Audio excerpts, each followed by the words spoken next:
అసలు waiver స్వామియా? Waiver దర్గానా? అసలు మనం పూజించాలా? పూజించొద్దా? అసలు బాబర్ అనే వ్యక్తిని విజిట్ చేయడం అనేది అసలు ఈ కల్చర్లో లేదు. ట్రావెన్కోర్ ఏదైతే మేనేజ్మెంట్ వాళ్ళు ఉంటారో అవును. అక్కడ ఉన్న పూజలు ఎవ్వరు కూడా అక్కడికి వెళ్ళారంట. తెలుసా మీకు ఆ విషయం? 1940లో రాజమాణిక్యం పిల్లి అని చెప్పేసి ఒక ఓకే. అద్భుతమైన డ్రామా ఆర్టిస్ట్. ఇంటర్వెల్ ఉంటుంది కదా, మనందరికీ అలవాటు ఇంటర్వెల్ ఒక మంచి బ్యాంగ్ ఉండాలి కదా. ఆ ఇంటర్వెల్ బ్యాంగ్ లో ఒక చిన్న నాటకాన్ని క్రియేట్ చేసి పెట్టిండు. అట్లా నా కొడుకు ఈ పెద్ద కొడుకు 2 ఎకరాలు, చిన్న కొడుకు 2 ఎకరాలు అట్లా మంచి ఎట్లా అవుతుందో ఆ ఆస్తులు ఎట్లా పంపకాలు జరుగుతాయో సంస్కారాలు కూడా అట్లా మంచండి. అట్లా జరిగినప్పుడు అద్భుతాలు సృష్టిస్తాం మనం. ఇదంతా పైత్యం ఎక్కువ నుంచి వచ్చింది తెలుసా? భాషలో ఉన్నటువంటి మంచి మంచి పదాలను చెడ్డ చెడ్డ పనులకు ఉపయోగించే కల్చరు ఈనాడు పేపర్ తీసుకొచ్చిందంటే నమ్ముతాను.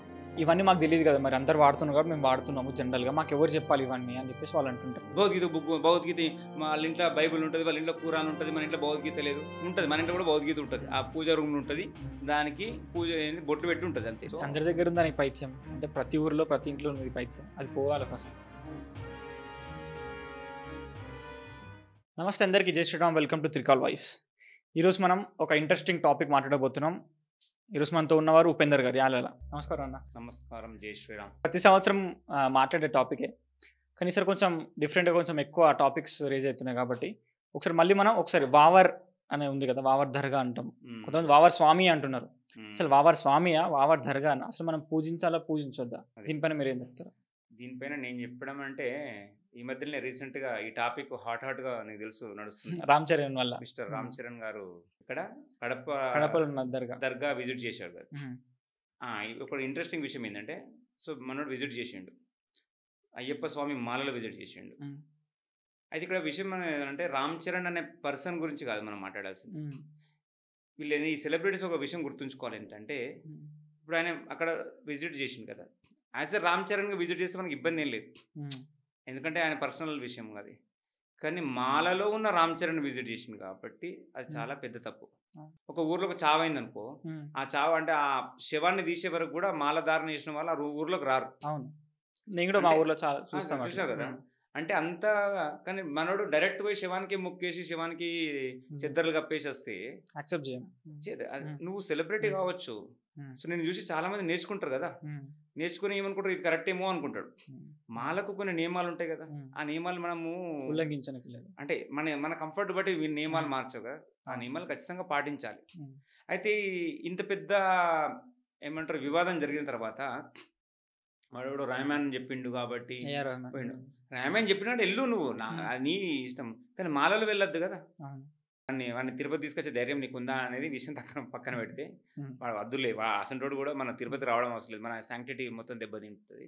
సో దీని తర్వాత ఏమంటే, నేను చాలా ఇంట్రెస్టింగ్ విషయం ఏంటంటే, ఎక్స్లో ట్రెండ్ చేశారు మన వాళ్ళు, ఏమంటారు మన రామ్ చరణ్ ఫ్యాన్స్ చాలా హార్ట్ అయిపోయినట్టున్నారు.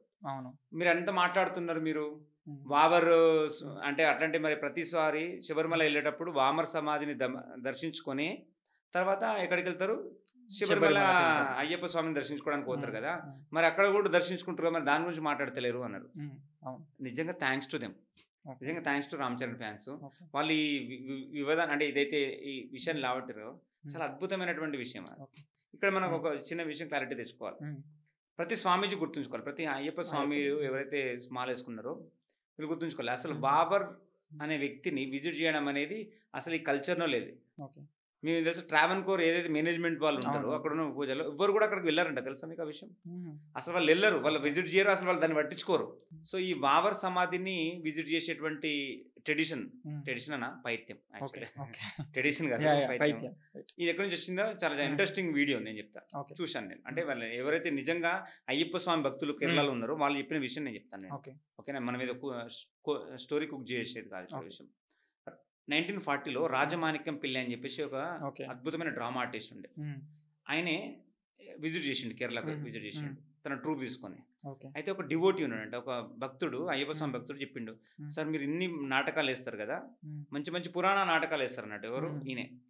సో వై డోంట్ అంటే మీరు ఎందుకు అయ్యప్ప స్వామిది కూడా ఒకటి మీరు ప్లే చేయలేరు, అంటే నాటకం వేయలేరు అంటే, ఎవరు ఈయన అంటాడు. అంటే సార్ ఈయన చాలా గొప్ప, అంటే అప్పటి వరకు అంత పెద్దగా తెలియదు కేరళ బయట. సో వచ్చి చూసి మొత్తం అయ్యప్ప స్వామి యొక్క చరిత్ర తెలుసుకొని, అయ్యప్ప స్వామి యొక్క గుడి చూసి అంతా చూసి చాలా ఇన్స్పైర్ అయిపోయాడు, అంటే చాలా ఇంప్రెస్ క్రియేట్ చేసుకున్నాడు. అది ఖచ్చితంగా నేను ఈ నాటకం చేయాల్సింది, ఎందుకంటే అద్భుతంగా ఉంది అని చెప్పేసి అనే నాటకాన్ని రాసుకున్నాడు, స్క్రిప్ట్ రాసుకున్నాడు. ఈ స్క్రిప్ట్ రాసుకొని ఏం చేసినంటే, ఈ స్క్రిప్ట్ రాసుకున్నప్పుడు ఇంటర్వెల్ ఉంటుంది కదా, మనందరికి అలవాటు ఇంటర్వెల్ ఒక మంచి బ్యాంగ్ ఉండాలి కదా, ఇంటర్వెల్ ఇట్లా అయితే అబ్బా అద్భుతంగా ఉంటుందా, ఆ ఇంటర్వెల్ బ్యాంగ్ లో ఇది క్రియేట్ చేసినట్ట. అంతకుముందు అటు చుట్టుపక్కల విజిట్ చేసినట్టు ప్లేసెస్ కానీ అక్కడ మనోడు తెలుసుకున్నాడు ఏంటంటే, అప్పటికి ఉండే బాబర్ సమాధి కూడా ఉండే, కానీ చిన్న పూరి గుడిసె లెక్క కొద్ది దూరంలో ఉండే. సో బయట ఉంటే అంటే ఎందుకు చేయొద్దు, అయ్యప్ప స్వామిని ఎందుకు సెక్యులరైజ్ చేయాలి, తన పైత్యాన్ని చూపెట్టిండు. ఏమని ఆ ప్లేలు ఎట్లా చేసిండంటే, ఈ బాబర్ అనేవాడు అయ్యప్ప స్వామికి విపరీతమైన శత్రువు ఉండే, కానీ అయ్యప్ప స్వామి యొక్క లీలలు చూసి అవన్నీ చూసి ఈయనకు పెద్ద భక్తుడు అయిపోయిండు అని చెప్పేసిన తర్వాత, అంటే ఒక ముస్లిం ఈయనకు భక్తుడు అయిపోయింది అని చెప్పేసి తెలిసిన తర్వాత, అంటే అయ్యప్ప స్వామి ఉన్నప్పుడు ఈ ముస్లిమ్స్ కూడా లేరు కదా, అది నీ ఆలోచించాలి కదా. అయ్యప్ప స్వామి ఎప్పుడు నీ ముస్లిం అంటే ఐ మీన్ ఇస్లాం పుట్టింది ఎప్పుడు, ఈ విషయాలు గుర్తుంచుకోవాలి కదా. సో అప్పటి నుంచి ఆ ప్లేలో ఆయన అద్భుతంగా క్రియేట్ చేస్తారు. చెప్పాను ఆయన చాలా స్పెషలిస్ట్ ఆ ఏమంటారు ప్లేలో. సో ఈయన మొదటగా శత్రువు ఉండి తర్వాత ఆయనకు మిత్రుడైపోయిండు, అద్భుతంగా అయింది అని చెప్పేసి, తర్వాత ఆయన భక్తుడైపోయిండు అని చెప్పేసి ఒక చిన్న నాటకాన్ని క్రియేట్ చేసి పెట్టిండు అలా. సో అప్పటి నుంచి అది ఎంతగా క్రియేట్ అయిందంటే మైండ్ లో, నిజంగానే ఒక బాబర్ అనే వాడు ఉన్నాడు, అయ్యప్ప స్వామి భక్తుడు ఇంత ఆయన అని చెప్పేసి. అప్పటి వరకు ఇంకా ఘోరమైన విషయం చెప్పాలా నీకు, అప్పటి వరకు పూరి గుడి అంటే మామూలు చిన్న రేకులలో షెడ్లలో ఉండే బాంబర్ సమాధి, ఎవరు అయ్యప్ప స్వామి గుడి ద్వారా వచ్చిన నిధులతోటి దాన్ని ఇప్పుడు ఒక పెద్ద కట్టడం క్రియేట్ చేశారు. ఆ కట్టడం క్రియేట్ చేసి దాని తర్వాత మధ్యలో అంటే ఈ కేరళలో ఉన్న పైత్యం కావచ్చు, సెక్యులరైజ్ చేయడం వాళ్ళకి అలవాటు, ప్రతిదాన్ని సెక్యులరైజ్ చేయడం అలవాటే కదా. సో ఖచ్చితంగా విజిట్ చేయాలని ఎవరు చెప్పారు, ఎక్కడుంది, ఏ శాస్త్రంలో రాసింది, ఎవరైనా అడుగుతారా? బాబర్ సమాధిని ఖచ్చితంగా సో అయ్యప్ప స్వామి భక్తులు ఏమంటారు దర్శించుకొని తర్వాత అక్కడికి వెళ్ళాలని చెప్పేసి ఏ శాస్త్రాలలో లేదు. నేను చెప్పాను కదా, స్వయాన అక్కడ ఉన్నటువంటి ఎవరైతే ఉంటారో వాళ్ళే విజిట్ చేయరు అక్కడ దానికి. సో అంతా అంటే ఆ ట్రెడిషన్ యాడ్ చేసి సెక్యులరైజ్ చేసేసారు అయ్యప్ప స్వామిని. ఆశ్చర్యకరమైన విషయం ఏంటంటే అక్కడికి ఏ ముస్లిం వెళ్ళాడు ఆ సమాధిని. ఎందుకు మీకు తెలుసు కదా, సమాధుల దగ్గరికి ముస్లిం హరాం ఉంది, మొన్న విన్నాం కదా అసలు. సో ఇదే పైత్యము మా వేములవాడలో కూడా ఉంది, అంతే కదా. వేములవాడలో వస్తారు, లోపలికి వచ్చేసి అది అయ్యో నిజమో అని చెప్పేసి మొత్తం ఆ వేములవాడలో ఉన్న దర్గా దగ్గరికి వెళ్తారు, శివుని దర్శనం చేసుకోవడం మిస్ అవుతారేమో కానీ వెళ్ళి ఆ సీపురుతుడు కొట్టించుకోవడం మాత్రం మంచిగా అనిపిస్తుంది వీళ్ళకు. ఆ సీపురుతుడు కొట్టించుకొని ఆ బూడిద తల్లించుకొని ఆ సమాధిని మొక్కేసి వచ్చేస్తారు. ఏంది పైత్యం మనకు, నిజంగా వాళ్ళు ముస్లిమ్సే విజిట్ చేయరు కదా, మరి నీకెందుకు ఇంత పైత్యం, ఎందుకు సెక్యులరైజ్ చేయడం ప్రతిదాన్ని? అవునా, మన జోగులాంబ దగ్గర కూడా అయ్యో చాలా వేలే ఉన్నాయి. అందుకని మన సంబల్లో కూడా అదే జరుగుతుంది కదా. ఉత్తరప్రదేశ్ హిందూ అవేకనింగ్ అయిపోయి ఉత్తరప్రదేశ్ లో అరే మా మందిరం మీద మస్జిద్ కట్టిరంటే ఊకుంటున్నారు వాళ్ళు, మొత్తం రాళ్ళు చేస్తున్నారు కదా. సో ఫస్ట్ ఆఫ్ ఆల్ మన హిందువులు నేర్చుకోవాల్సిన విషయం ఏంటంటే, దర్గాలు విజిట్ చేయాల్సిన పైత్యం మీకేమొచ్చింది? ప్రతి గుడిలో దర్గా ఉంది, మరి దర్గాలో గుడి లేదు కదా, ఎందుకు ఆలోచించవు? ఇది పెద్ద పండుగ అని చేస్తుంటారు. ఏంది పైత్యాలు, సరిపోతలేరా? 33 కోట్ల దేవతలు సరిపోతలేరా? మాకు 33 కోట్ల మంది దేవతలు సరిపోరా నీకు? అన్ని రకాల దేవతలు, నువ్వు ఏ ఆరాధన పద్ధతిలో దేవుళ్ళు చూడాలనుకున్నా ఆరాధన పద్ధతిలో చూడడానికి నీకు అన్ని రకాల దేవుళ్ళు ఉన్నారు, అంతే కదా. ఆ దేవుళ్ళు నీకు సరిపోతలేరా? కొత్త కొత్త దేవుళ్ళు అవసరమా నీకు? ఇంకా సమాధులు మళ్ళీ దేవుడు కూడా కాదు. నేను ఒక్కసారి చూశాను, నేను చాలా ఆశ్చర్యపోయాను. నేను ఒకసారి అయ్యప్ప స్వామి పడి పూజకు వెళ్ళాను. నిజంగా వాళ్ళు ఎంత పైత్యం అంటే, అక్కడ అయ్యప్ప స్వామి పడి పూజ దానికి అన్ని 18 మెట్లు అవన్నీ చేసేసారు. బయట సేమ్ సెటప్ చేసారు, బాబర్ సమాధి సెటప్ చేసేసి దాన్ని విజిట్ చేసుకొని అక్కడ కొమ్మని చెప్పి చెప్తున్నారు అక్కడ. అరే ఇంత సెక్యులర్, మళ్ళీ ఏంది పైత్యం? అసలు బాబర్ అనేవాడు లేదు, ఆ క్యారెక్టరే లేదు అని చెప్పేసి మొత్తుకుంటే, ఒక ప్లేలో అంటే ఒక నాటకంలో వచ్చిన దాన్ని తీసుకొచ్చేసి ఇప్పుడు దీన్ని. సో నేను అయ్యప్ప స్వామి భక్తులకు చెప్పేది అంటే, ఎవరైనా మాలేసుకున్న వాళ్ళు దయచేసి మన మన మన ధర్మాలు కావచ్చు, మన ఏమంటారు ఆచారాలు సెక్యులరైజ్ చేయకండి దయచేసి, ఓకేనా. సో దాన్ని మాల ధారణ చేసుకున్నప్పుడు ఎటువంటి నియమాలు పాటించాలో అటువంటి నియమాలే పాటిద్దాం, ఓకేనా. సో ఈ పైత్యం లేదు. ఈ ఇంకొక విషయం తెలుసా, ఈ నేను ఇంకా చాలా ఇంట్రెస్టింగ్ గా ఏంటంటే, మొన్న ఒక ఆర్టికల్ చదువుతుంటే ఇది కూడా పోయి ఇప్పుడు ఏం చెప్తున్నాడు తెలుసా, ఒక 20 years బ్యాక్ నుంచి ఇది ఇంకా ఏమంటారు ఇంకా ఫేమస్ కాలేదు కానీ, ఇదే శబరిమలకు దగ్గర ఒక చర్చ్ ఉంది. ఆ చర్చ్ ఐ డోంట్ నో, ఆ పేరు మర్చిపోయాను నేను. ఆ చర్చ్ ఉంది. ఈ చర్చ్ లో ఉండేటువంటి ఫాదర్ కూడా అయ్యప్ప స్వామి ఫ్రెండ్, అయ్యప్ప స్వామి ఫ్రెండ్ అంట. ఈయన దగ్గర కావాలంటే నీకు ఫొటోస్ నేను సెండ్ చేస్తాను, చూపెట్టు, మన వ్యూవర్స్ చూపెట్టు. తెలుసు కదా, మనం హిందువులు ఎక్కడికైనా పోతే మాల తీసేసి ఆడ వేస్తారు కదా. ఇప్పుడు ఆ చర్చ్ ముందట వాళ్ళకి పెద్ద వ్యాపారం అయిపోయింది. ఖచ్చితంగా స్వాములు చేస్తున్నారా? స్వాములు చర్చిలో ఉన్న వాళ్ళు కాదు, క్రిస్టియన్స్ కాదు, అక్కడికి వెళ్ళేసి అంట ఆయన దర్శించుకోవాలి. ఆయన కూడా ఫ్రెండ్ అంట అయ్యప్ప స్వామికి. అంటే అంటే పూర్తి సెక్యులరైజ్ చేసేసారు. ఓకేనా, పూర్తి సెక్యులరైజ్ చేసేసి ఇప్పుడు కొంతమంది అక్కడ కూడా వెళ్ళేసి ఆ మాలలు ఉంటాయి కదా, మాలలు తీసేసి అక్కడ చర్చి గేట్ ఉంటుంది కదా, ఆ గేట్కి వేసేసి వస్తారు, వెళ్ళేసి మొక్కేసి వస్తారు. 41 రోజులు అంత కఠిన దీక్ష చేసి ఇంత అద్భుతమైన దీక్ష చేస్తావు నువ్వు. తెల్లారి లేచేసి ఇంత కష్టాలు పడి పోయి మన సమాధిలో నువ్వు ఎంతో వాళ్ళే పోతలేరు కదా. ఎవరైతే ఆ దర్గాని క్రియేట్ చేసినారో వాళ్ళ దాన్ని హరామ్ అంటారు కదా. అక్కడికి వెళ్ళి సమాధులు విజిట్ చేయొద్దు, సమాధులు మొక్కొద్దు అని చెప్పేసి. అసలు విగ్రహాలు లేదు ఆ చిన్న శ్రద్ధలు కప్పించండి అబ్బా మీరు. చాలా నాకు తెలిసిన వాళ్ళు కూడా నేను విన్న ఇన్ఫర్మేషన్ ఏ ముస్లిం కూడా విజిట్ చేయడు ఆ దర్గాలు. మన పైతే అంత మనోళ్ళే పోయి నిలబడతారు అక్కడ.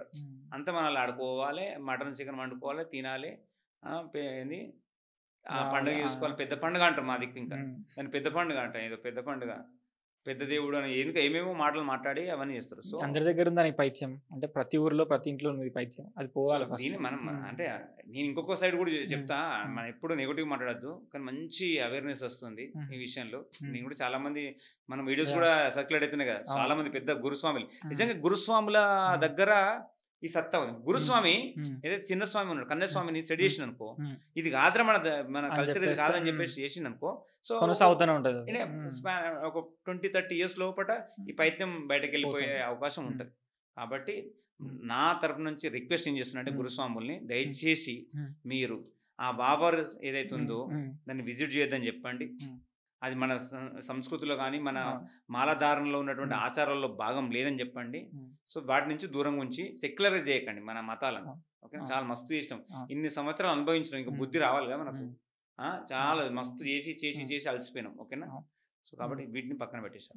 ఇన్ని జరిగినా కూడా మన హిందువులకి కొంచెం ఆ బుద్ధి మారదు అంత ఈజీగా. మారదు అంటే అంత ఈజీగా మారదు కానీ చాలా నేర్పుతున్నా. అంటే స్పీడ్ చాలా ఎక్కువ ఉంది. అంటే ఏమంటారు, చాలా మంది అవేర్నెస్ వస్తారు. చూసినా మనం చేసిన వీడియోనే ఎంతో మంది షేర్ చేసేసి అవును మేము కూడా ఖచ్చితంగా మేము అన్ని మతస్థుల దగ్గర ఏమి కొనము అని చెప్పేసి అన్నారు కదా. సో చాలా అద్భుతంగా పనిచేస్తుంది. సో ఐఎమ్ వెరీ ఏమంటారు చాలా పాజిటివ్ మైండ్ తోటి ఉన్నా కాబట్టి అది. సో కొంచెం ఈ వావర్ కొంచెం టాపిక్ పక్కకు పెడితే ఇంకొకటి ఏంటంటే ముఖ్యంగా మన హిందువులు ఏం చేస్తున్నారు, అతి ముఖ్యంగా హిందువులు పక్క వాళ్ళు వేసిన ట్రాప్లో మనం పడుతున్నాం. ఎట్లా అంటే మన సంస్కృతాన్ని, మన పద్ధతిని, ఆచారాలని మనమే కించపరుస్తూ ఉండడం. ఇంకొక ఎట్లా అంటే, ఎందుకంటే నేను ఆ మధ్య మొన్న మా ఫ్రెండ్ మాట్లాడుతుంటున్నా, నేను మాట్లాడుతున్నా, వాడు చెప్తా ఉన్నా, వాడు ఏమంటున్నా ఆపురా బాబు నీ భారతము నీ రామాయణం ఏంద్ర నా దగ్గర అంటున్నాడు. అసలు వాడు రామాయణం ఎంత పవిత్రమైన ఎంత గొప్పది, కొన్ని లక్షల సంవత్సరాల నుండి ఆదర్శంగా ఉంటుంది మనందరికీ. దాన్ని వాడు ఎంత వెస్టర్నైజ్ చేసి, అంటే ఇప్పుడు ఆ మార్క్సిజం, కల్చరల్ మార్క్సిజం అంటాం కదా, అందులో పడి వాడు ఎంత డిస్ట్రాయ్ చేస్తున్నాడు. చాలా ఇంపాక్ట్ ఉంటాయి. మంచి విషయం. అవన్నీ పక్కన పెట్టండి. ఇవన్నీ ఆచారాల వ్యవహారాలలో మనం పాటిస్తాం, కానీ మన భాష, మాట్లాడే భాషలో సంస్కృతిని కూడా చాలా జాగ్రత్తగా గుర్తుపెట్టుకోవాలి. ఇదంతా పైత్యం ఎక్కువ నుంచి వచ్చింది తెలుసా. ఈయన మోస్ట్ అంటే ఇటువంటి అంటే మన భాషలో ఉన్నటువంటి మంచి మంచి పదాలను చెడ్డ పనులకు ఉపయోగించే కల్చరు ఈనాడు పేపర్ తీసుకొచ్చిందంటే నమ్ముతాను. ఈనాడే ఏమన్నాడు అనుకో, వాడు మోసం చేసిపోయింది అనుకో, పంగనామాలు పెట్టిండు అంటాడు. అవునా, పంగనామాలు పెట్టిండు అనుకో. ఎవడన్నా అయిపోయి అంటే ఫ్లాప్ అయింది అనుకో, ఇంకోటి మోసం చేసి వెళ్తే షటగోపం పెట్టిండు అని చెప్పేసి అంటారు. అవునా, అంటే చాలా నిన్ను ఎవరైనా తిట్టిరు అనుకో, మీ ఆఫీసర్ ఎవరైనా తిట్టిరు పెద్దలు, అక్షింతలు పడ్డాయి బాస్ తోటి అని చెప్పేసి. అక్షింతలు పడడానికి తిట్లకు అక్షింతలు అనేది ఎంత పవిత్రము, ఆశీర్వాదం. అక్షింతలు అంటే ఆశీర్వాదం, తిట్లు అంటే ఆశీర్వాదం. అట్లా చాలా విషయాలు మనం ఇంకా డే టు డే లైఫ్ లో మనం ఎవడన్నా బూతులు మాట్లాడుకోండి, అబ్బో వీడు సంస్కృతం మాట్లాడుతున్నాడు, నువ్వు చెప్పినట్టే పెద్ద విషయం, అరే ఆపరాని సోది రామాయణం అన్నట్టు. ఇంకోటి ఇంకా దారుణమైన విషయం ఏంటంటే, ఎంత అద్భుతమైన మన పురాణాలు. వాడు బూతు మాట్లాడితే ఏమంటాడు, ఈ పేపర్ వాళ్ళే ఏమని రాస్తారు, బూతు పురాణం అనమాట. పురాణాలలో బూతుకు బూతు పురాణానికి సంబంధం ఏముంది? బూతు పురాణం అని మాట్లాడుతూ బూతు బైబుల్ అంటాడు వాడు, బూతు బైబుల్ అన్నాడు, బూతు పురాణ. వేరే వాళ్ళు ఏ మతాల మనకు వాళ్ళతో సంబంధం పోల్చడు. లేదు. వాడు ఏమన్నా పక్కన ఉమ్. నా నా కల్చర్ అంటే అవును. నా గ్రంథాలను నువ్వు ఎట్లా మాట్లాడుతావు? భూతు పురాణం అని మాట్లాడుతావు.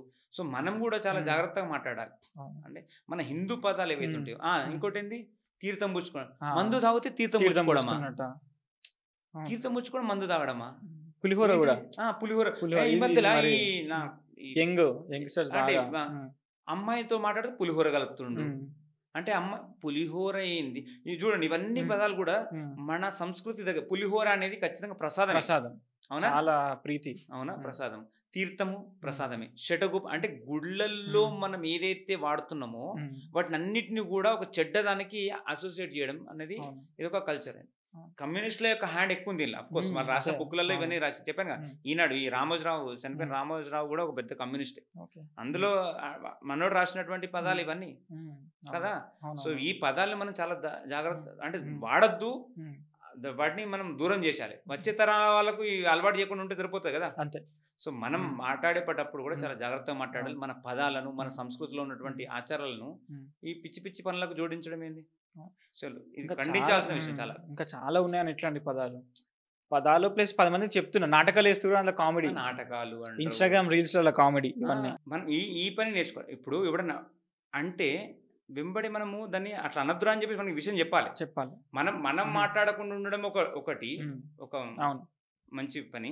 ఇంకోటి ఎదుటి మాట్లాడినప్పుడు ఎదిరించాలి. అంటే చెప్పాలి, తప్పురా, ఇది మన కల్చర్ కాదు, ఈ పదాలను ఇట్లా మనం వాడద్దు అని చెప్పి చెప్పాలి. ఇంకోటి ముఖ్యం సోది ఉంది కదా. సోది కామన్ అయిపోయింది. ఏమంటారు, ఒక ట్రైబ్ ఉంటుంది కదా, ఆ ట్రైబ్ వాళ్ళు వచ్చేసి వాళ్ళు ఇట్లా జరుగుతుంది, అమ్మవారు ఇట్లా చెప్తుంది అని చెప్పేసి చెప్పడం కదా. సోది అని చెప్పేసి అంటాం. అబ్బా మంచి పదం చెప్పి. చాలా పాతాల గంగలు వేసొక్తా నేను ఇట్లా గంగలో దూకిండు, గంగలో దూకితే అంటే గంగలో దూకిండు అనేది అంటే ఇట్లా చాలా పదాలు ఉంటున్నాయి మనకు తెలియకుండానే. ఇంకా దరిద్రం ఏంటంటే వైన్స్ లకి ఇట్లాంటి వాటికి అమ్మవారి పేర్లు పెడతాం. ఇంకా అది చాలా పెద్ద టాపిక్. నాకు కొద్దిగా కామన్ సెన్స్ ఉండాలో నాకు అర్థమైతలేదు. ఇంకోటి మన వాటి మీద కూడా దేవి దేవతల చిత్రాలు ఇస్తారు. అది మన కాళ్ళ కాడ ఏమంటారు వేసేస్తుంటారు. సో ఇవన్నీ విషయాలు ఉన్నాయి. అంటే ఫస్ట్ ఆఫ్ ఆల్ మనం అర్థం చేసుకోవాలి. అతి ప్రేమ అనాలా లేకపోతే మరి అది మూర్ఖత్వం అనాలా అర్థం కదా. అన్ని ఏదంటే అది అనుకోవచ్చు ఇక. సో మనము మన సంస్కృతిని ఖచ్చితంగా కాపాడుకోవాలి. అదే భాష కూడా మన సంస్కృతిని కాపాడుతుంది. సో మనం మాట్లాడే భాష మన సంస్కృతిని ఎఫెక్ట్ చేస్తుంది. నాడు తీర్థం పుచ్చుకున్నాడు అంటే కథమే. ఇంకా తీర్థం పుచ్చుకున్నాడు అంటే నెక్స్ట్ తరానికి ఏమర్థమవుతాడంటే తీర్థం పుచ్చుకున్నాడు అంటే ఏంది, మంద అయినట్టు అవుతుంది కదా. అరే నేను గుడికి వెళ్ళి తీర్థం పుచ్చుకున్నా, గుళ్ళ మంద అయినవా అని అంటారు. నెక్స్ట్ తరం అటు అంటదేమో. అటువంటి దారుణమైన స్థితికి మనం వస్తామేమో. కాబట్టి మనం అందరం వీటికి దూరంగా ఉండాలి. ఖచ్చితంగా ఖండించాలి. బాబు ఇది వాడద్దు అని చెప్పేసి చెప్పాల్సింది. మీరు చెప్తున్నారు. నీకు ఒక చిన్న అడిషన్ అన్న, ఇందాక తీర్థం పుచ్చుకుని చెప్పారు కదా, అట్లే వైన్స్ ఇట్లా వస్తుంటాయి కదా, బార్ ఇట్లా వస్తున్నప్పుడు వాడు మొక్కుతుంటాడు, అరే దేవుడు గుడి వచ్చిందిరా. ఈ మధ్య చాలా ఫేమస్ అయిపోయింది. ఎంత దారుణం అంటే ఎన్ని యాడ్ చేయొచ్చు చాలా చేస్తున్నారు. అట్లా కూర్చుంటే మనం అట్లా రాసుకుంటే కొన్ని వందల ఏమంటారు విషయాలు తెలుస్తుంటాయి. సో ఏదైనా సరే భయ్, మనము మన సంస్కృతి అసోసియేట్ అయ్యేటువంటి పదాలను దీనికి వాడద్దు. అదొకటి మాత్రం మనం చాలా జాగ్రత్తగా గుర్తుంచుకోవాలి. అదే ఇట్లాంటి ఇంకే క్వశ్చన్ వస్తుంది అంటన్నా, ఇవన్నీ మాకు తెలియదు కదా, మరి అందరు వాడుతున్నారు కాబట్టి మేము వాడుతున్నాము జనరల్గా, మాకు ఎవరు చెప్పాలి ఇవన్నీ అని చెప్పేసి వాళ్ళు అంటుంటారు. సో దీని దగ్గర మీకు ఏమైనా ఆన్సర్ ఉందా? ఎవరు చెప్పాలింది? ఇప్పుడు మనం ఒక ప్రయత్నం చేస్తున్నాం, మన ద్వారా తెలిసింది కదా, దీన్ని 10 మందికి షేర్ చేసుకొని తెలిస్తే తెలుస్తుంది. రెండోది పక్క మతాల మీద వేయడం పక్కన పెడితే కొద్దిసేపు మనం ఫస్ట్ మనము మన కల్చర్లో అంటే మన సంస్కృతిలో భాగమైనటువంటి చెప్పాను కదా, ఋషి రుణం అని ఒక వీడియో చేసాం, గుర్తు ఋషి రుణం అని చెప్పేసి. మన గ్రంథాలు మనం చదువుతున్నామా? అంటే మన చాలా పురాణాలు ఇతిహాసాలు ఉన్నాయి కదా, అవి చదువుతున్నాం మనం. అసలు చదివే ప్రయత్నం ఒక్కరైనా చేస్తుర్రా? ఒక్కరు చేస్తలేరు. ఎందుకు? నాకు ఒక ఇంగ్లీష్ వాళ్ళ దగ్గర చాలా మంచిగా నచ్చుతుంది ఒక విషయం ఏంటంటే, చూడు ఇంగ్లీష్ దగ్గర నుంచి ఏమంటారు గొప్ప గొప్ప ఇన్వెన్షన్స్ వస్తాయి కదా, ఆ ఇన్వెన్షన్స్ రావడానికి కారణం ఏంటో తెలుసా? వాడి యొక్క ఇమాజినరీ పవర్ ఎక్కువ ఉంటుంది. ఆ ఇమాజినరీ పవర్ ఎక్కడ పెరుగుతుంది తెలుసా? కథలు చెప్పినప్పుడు పెరుగుతుంది. అందుకని బెడ్ టైమ్ స్టోరీస్ అని ఇంత బుక్స్ ఉంటాయి. ఒక్కొక్కటి ఇంట్లో వాళ్ళ పిల్లలకు బెడ్ టైమ్ స్టోరీస్. మీరు హాలీవుడ్ సినిమాలలో పేరెంటింగ్లో కూడా భాగంగా చూపిస్తారు. ఏం తెలుసా? ఆ పిల్లాడు పడుకుంటాడు, వాడికి వాళ్ళ నాన్న బుక్ పట్టుకుంటాడు, చదువుతుంటాడు, బెడ్ టైమ్ స్టోరీస్ అని చెప్పి. వాడు అలా చదువుతూ మంచి హ్యాపీగా నిద్రపోతుంటాడు. అంటే ఈ చదువుతున్నప్పుడు, తండ్రి చదువుతున్నప్పుడు వచ్చే క్యారెక్టర్స్ అన్ని వీడు ఊహించుకుంటాడు, ఇమాజిన్ చేసుకుంటూ పడుకుంటాడు. సో వెన్ యూ రీడ్ అంటే మనం చదువుతున్నాం అనుకో, ఇమాజినేషన్. ఇప్పుడు నేను రామాయణం గురించి, రామంలో ఒక సంఘటన చెప్తున్నాను అనుకో, రామనాసురుడు సీతమ్మని ఎత్తుకుపోతున్నాడు, జటాయు వస్తుంది అని చెప్పి చెప్తున్నప్పుడు నీ ఇమాజినేషన్ నువ్వు ఊహించుకుంటావు, నువ్వు జస్ట్ వినవు. సో మనం అంటే అట్లా ప్రతి తల్లిదండ్రి కూడా రామాయణ మహాభారతాల గురించి మన పిల్లలకు చెప్తుండాలి, బెడ్ టైమ్ స్టోరీస్ లెక్క చెప్తుండాలి. ఒకప్పుడు మన తాతలు నాయనమ్మల వాళ్ళు చెప్తుండే అన్న, నేనే విన్నా చాలా మంచిగా గుర్తు. తర్వాత తరం వాళ్ళు నానమ్మ అద్భుతం, మహాతల్లి. సో ఖచ్చితంగా చెప్పేది, కథ చెప్తా అని చెప్పేసి పడుకోబెట్టేది, హ్యాపీగా అలా వింటూ పడుకునేది. నిజంగా మా అమ్మ నాన్న కూడా ఎక్కువ మా నాన్నమ్మ నాకు కథలు చెప్పింది. ఆ కథలో ఏందో కూడా అర్థం కాపు, తీసుకెళ్ళి ఏమేమో చెప్పేది, ఆ చిన్న వయసులో అర్థం కాపు, కానీ ఒక అద్భుతమైనటువంటి విషయం ఊహించుకునేటోళ్ళం అట్లా. సో మన ప్రతి తల్లిదండ్రులు కూడా ఓకే బెడ్ టైమ్ స్టోరీస్ చెప్పే అలవాటు మనం పెంచుకునే ప్రయత్నం చేద్దాం. అంటే పడుకునే ముందు పిల్లలకు, లేదా కనీసం నేను చెప్పాను వారంలో 1-2 రోజులన్నా మన ఇళ్ళల్లో ఇటువంటి డిస్కషన్ రావాలి కదా. అసలు మన సంస్కృతి ఏంది, మన సంస్కృతి గురించి చెప్పినప్పుడు, అందుకని లవ్ జిహాద్ కేసులు ఎందుకైతే అమ్మాయి లవ్ జిహాద్ కేసులు ఎందుకు వస్తుంది? అసలు అమ్మాయి ఎటు పోతుంది, ఆమె ఎవరితో మాట్లాడుతుంది, గంటలు మాట్లాడుతుంటుంది, ఆమె యొక్క మూమెంట్స్ అంటే ఆమె ఎట్లా బిహేవ్ చేస్తుందో ఇవన్నీ చూడవా నువ్వు? ఆమె మన వేరే దగ్గర బతుందా? నీ ఇంట్లో నుంచి పోతున్నప్పుడు ఎందుకు ఇట్లా ఆడుగా బిహేవ్ చేస్తుంది అనే విషయాలు తెలుసుకున్నప్పుడు ఆమె కూర్చొని మాట్లాడి, అమ్మా ఇది కాదమ్మా మన కల్చరు, లవ్ జిహాద్ కేసులు ఇట్లా అవుతున్నాయి, ఇట్లా ఇంతమంది అయిపోతున్నారు, ఎన్నో ఎగ్జాంపుల్స్ ఉంటాయి కదా, ఆ ఎగ్జాంపుల్స్ చూపెట్టారు. అవన్నీ పనులు చేయం, లాస్ట్కి ఏడుస్తాం. హిందూ సంఘాలు వస్తలేవు, హిందూ సంఘాలకు ఏం పని లేదు, హిందూ సంఘాలకు ఇదే ఒకటే పని. పాపం నిజంగా ఎంత అద్భుతంగా ప్రయత్నం చేస్తారా హిందూ సంఘాల వాళ్ళు, మన బజరంగ దళ కావచ్చు, విహెచ్పి వాళ్ళు రంగంలో చెప్పకు. నిన్ననేమన్నాడు, నువ్వు కూడా ఒక చిన్న కేసు చూసేసాను. ఇవన్నీ ఈ తలనొప్పులు మనకెందుకు? నువ్వు పేరెంటింగ్ కరెక్ట్ ఉంటే అది చేయొచ్చు కదా. నువ్వే నిజంగా మన కల్చర్ చెప్పావు. సో మనం అందరం కూడా ఖచ్చితంగా మన పిల్లలకు ఈ రామాయణ మహాభారతాల భాగవతాల గురించి చెప్పి మన సంస్కృతి ఎంత గొప్పదో చెప్పినప్పుడు అద్భుతం. ఇంకా చాలామంది ఒక చిన్న యాడ్ చేస్తారు. ఇంకొక చిన్న విషయం, భగవద్గీత అరే భగవద్గీత మీద నాకు అగేన్స్ట్ ఏం లేదు, భగవద్గీత వాళ్ళ ఇంట్లో బైబుల్ ఉంటుంది, వాళ్ళ ఇంట్లో ఖురాన్ ఉంటుంది, మన ఇంట్లో భగవద్గీత లేదు. ఉంటుంది, మన ఇంట్లో కూడా భగవద్గీత ఉంటుంది, ఆ పూజ రూమ్ ఉంటుంది, దానికి పూజ బొట్టు పెట్టి ఉంటుంది అంతే. అవన్నీ నిజంగా మన భగవద్గీత చదివి రేంజా లేదా పక్కన పెట్టేసి, భగవద్గీత అర్థం కాదు, నిజంగా చిన్నపిల్లలకి అర్థం కాదు. కానీ రామాయణం రాముడు అర్థమవుతాడు కదా, సీతమ్మ తల్లి అర్థమవుతుంది కదా, హనుమంతుడు అర్థమవుతారు కదా, వేసుకుంటాం కాబట్టి తెలుస్తుంది ఆనందం. హనుమంతుడు ధైర్యం, పరమాత్ముడి గురించి తెలుసు కదా, ఆయన గురించి చెప్పొచ్చు కదా. భగవద్గీత ఉందా మీ ఇంట్లో, భగవద్గీత ఉందా, ఉంటే ఏం చేయాలి అంతే కదా. సో భగవద్గీత చెప్పే వయసు వచ్చినప్పుడు, ఆ స్థాయి వచ్చినప్పుడు గురుముఖంగా నేర్చుకోవాల్సిందే, ఓకేనా. కానీ కనీసం బేసిక్ థింగ్ ప్రతి ఒక్కడికి అర్థమయ్యేది భగవద్గీత కాదు, ప్రతి ఒక్కడికి అర్థమయ్యేది రామాయణ మహాభారతాలు. సో ఖచ్చితంగా ఈ ప్రయత్నం చేయాలి, అందరూ ప్రయత్నం చేసి నిజంగా అంటే మనము ఎట్లయితే ఆస్తులు ఇస్తామో, ఈ నా కొడుకు ఈ పెద్ద కొడుకు 2 ఎకరాలు, చిన్న కొడుకు 2 ఎకరాలు అట్లా మంచులు ఎట్లా అవుతుందో, ఆ ఆస్తులు ఎట్లా పంపకాలు జరుగుతాయో, మన ఏమంటారు సంస్కారాలు కూడా అట్లా పంచండి. అర్థమే, అట్లా సంస్కారాలు పంపిణీ కూడా జరగాలి. ప్రతి పేరెంట్ కూడా సంస్కారాల పంపిణీ జరగాలి. ఇది కొత్త విషయం, ఆస్తుల పంపకం ఎట్లా జరుగుతుందో సంస్కారాల పంపకం కూడా అట్లా జరగాలి. అట్లా జరిగినప్పుడు అద్భుతాలు సృష్టిస్తాం. మన కుటుంబ వ్యవస్థ గొప్పది, మనమే నిలబెట్టాలి. ధన్యవాదాలు అన్న, చాలా అద్భుతంగా చెప్పారు, కొత్త విషయాలు నేర్చుకుంటున్నాం. సో ఇట్లాగే ఇంకా మరికొన్ని చేద్దాం అజయ్, చాలా మనం ఇంకా చాలా చేయాల్సినవి ఉన్నాయి. మన ఏమంటారు, మన హిందూ బంధువులకు చాలా విషయాలు, తెలియని విషయాలు మోసపోతున్నారు, ఓకేనా. అవన్నిటిని కూడా మనం వెలికి తీసే ప్రయత్నం చేద్దాం. సో ఖచ్చితంగా ఇదొక ఏమంటారు బాధ్యతగా తీసుకుందాం. ఏదో మనం ఏదో చేయడం గురించి ఒక బాధ్యతగా. సో చిన్న విషయమైనా సరే, మనకున్న రీచ్ తక్కువ ఉండొచ్చు, కానీ మనం మాట్లాడే మాట చాలా పెద్దదై ఉంటే అది రీచ్ పెరిగిపోతుంది. సో అందరికి మనం చేసేద్దాం, ప్రతి వారం చేసే ప్రయత్నం కూడా చేద్దాం. తప్పకుండా ఎవ్రీ వీక్ ఒక వీడియో చేసే ప్రయత్నం చేద్దాం. వీడియో కన్నా కాదు, అసలు విషయాలు చెప్తాం.